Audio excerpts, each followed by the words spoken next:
මොකද හිතන්නේ මේ දැන් ඉන්ධන මිල වැඩි කරා පහුගිය දවස්වල කොහොමද? ඔව් පහුගිය දවස්වල නෙමෙයි වැඩි කරේ ඇත්තටම වෙසක් දිනේදී තමයි තෙල් මිල වැඩි කළේ. ඉතින් මිනිස්සු වෙසක් දවසේ හිටියේ තෙල් පෝලිං වල. මොකද රාත්‍රී මධ්‍යම රාත්‍රී 12ට තෙල් වැඩි වෙන නිසා ජනතාව ඊට කලින් තෙල් ටික ගහගෙන යම් හෝ ලාභයක් ලබා ගැනීමේ අරමුණෙන් තෙල් පෝලිං වල හිටියා. ඉතින් හැම අවුරුද්දකම වෙසක් දිනේදී අපි දැක්කේ මිනිස්සු දන්සල් පෝලිං වල ඉන්නවා. මේ වසරේ තමයි ප්‍රථම වතාවට අපි දැක්කේ ජනතාව විශේෂයෙන්ම දන්සල් තියෙන වෙසක් දවසේ වෙසක් සිරිල් නර්මන අවස්ථාවේ තෙල් ගහන්න පෝලිමේ ඉන්නවා. ඉතින් විශේෂයෙන්ම අපිට කියන්න තියෙන්නේ දැවැන්ත අර්බුදයක මේ රට තියෙන්නේ ආර්ථික අර්බුදයක. ඒකේ පිරිනිමිති අද අපිට පැහැදිලිව පේන්න තිබෙනවා. විශේෂයෙන්ම මේ තෙල් මිල වැඩිවීමත් සමග මේ අයගේ ගල් අඟුරු මගඩිය එහෙම නැත්නම් බාල ගල් අඟුරු ගෙනාව එකේ හේතු සාධක මත අනිවාර්යයෙන්ම තව ඉදිරියේදී විදුලි බිලත් වැඩි කරන්න මේ ආණ්ඩුව කටයුතු කරાવી. එහෙම වුණොත් අනිවාර්යයෙන්ම වතුර බිල, නිෂ්පාදන පිරිවැය, ඒ වගේම ජීවන වියදම්, ඒ වගේම උද්දමනය වැඩි වෙලා ජනතාවට ජීවත් වීමේ අරගලය තව දුරටත් අපහසුතාවයකට පත් වෙනවා. ඒක ඉතාමත් පැහැදිලි ආර්ථික වශයෙන් මේ රට අද ඉතාමත් භයානක තැනකට ඇවිල්ලා තියෙන්නේ. අපි විශ්වාස කරන විදිහට IMF එක වේවා, ලෝක බැංකුව හෝ වේවා, ADB එක හෝ වේවා මේ ලබා දෙන සහන ඉතාමත් සීමිතයි, తాවකාලිකයි. මේ ලබා දෙන ණය පැහැදිලිව සහන නෙමෙයි ඒවා ණය. ඒ ණය තුලින් තවත් රටේ ණය බර වැඩි වෙනවා. ඒ ණය බර වැඩි වෙනවා කියන්නේ අපේ ජනතාවගේ උරට කරට ඒ බර පැටවෙනවා. ඒ කියන්නේ මේ දැන් ඔබතුමන්ලා කියන්නේ දැන් IMF එකෙන් ගන්න ණය ඒ කියන්නේ අවහොස කරන්න ඕන කියලාද? ඒ කියන්නේ IMF කියන පදේ නටන්න ඕනේ නැහැ කියලාද? අපි පැහැදිලිවම එදා 2022 ආණ්ඩුව තියෙන අවස්ථාවේදී අපේ රටේ ආර්ථිකය ශක්තිමත් කර ගැනීම සඳහා ජාත්‍යන්තර මූල්‍ය අරමුදලත් ඒ වගේම ලෝක බැංකුවත් ඇතුළු ඒ කණ්ඩායම් වල සහාය පතන්න අවශ්‍ය කරන කටයුතු ක්‍රියාත්මක කරන්න කියන ඉල්ලීම එදා කළා.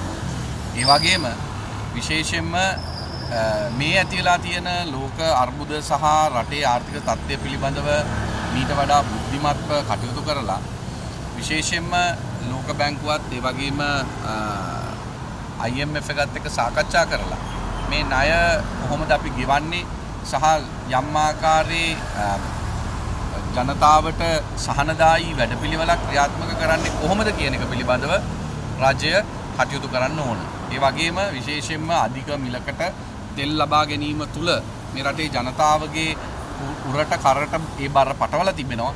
ඒ පිළිබඳව ජනතාව විශේෂයෙන්ම කනස්සල්ලෙන් ඉන්නේ. ඉතින් ආණ්ඩුවක් හැටියට මේ බර රජය දරාගෙන ජනතාවට සහන ලබා දීම සඳහා කටයුතු කළ යුතුයි කියලා අපි විශ්වාස කරනවා. මොකද දීවර ශේෂ්ත්‍රය ගත්තත්, ඒ වගේම කර්මාන්ත ශේෂ්ත්‍රය ගත්තත්, ඒ වගේම විශේෂයෙන්ම ගොවිතැන ගත්තත් ජනතාවට එල්ල වෙලා තියෙන ආර්ථික පීඩනය ඉතාමත් භයානකයි. මොකද නිෂ්පාදන ආර්ථිකය කඩාගෙන වැටුණා. මේ රටේ අපනයන ආර්ථිකයට ඒක බලපානවා. ඒ වගේම සාමාන්‍ය ජන ජීවිතයට ඒ බලපානවා. විදුලි බිලත්, ලයිට් බිලත් තව මේ ඉන්ධන බිලත් වැඩි වෙයි කියලා කියනවා ඊයේ විදුලි බලන්න තියෙනවා.